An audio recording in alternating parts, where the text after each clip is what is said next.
ఉపాధ్యాయులకు మరియు నాతోటి విద్యార్థులుగా ముందుగా 78వ స్వతంత్ర దినోత్సవ శుభాకాంక్షలు.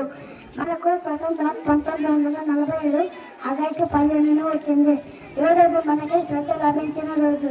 బ్రిటిష్ వారి పాలన నుంచి, వారి అరాచకత్వం అమానుషం నుంచి విముక్తి పొందిన రోజు. ఎంతో మంది దేశ నాయకుల పోరాటాలు త్యాగాల వలన విముక్తి పొందిన రోజు. ఇప్పటికీ స్వతంత్రం వచ్చి 77 సంవత్సరాలు పూర్తయి 78వ వసంతాలు అడుగు పెడుతున్న ఇంకా మన భారతదేశం అభివృద్ధి చెందుతున్న దేశాల జాబితాలోనే ఉంది.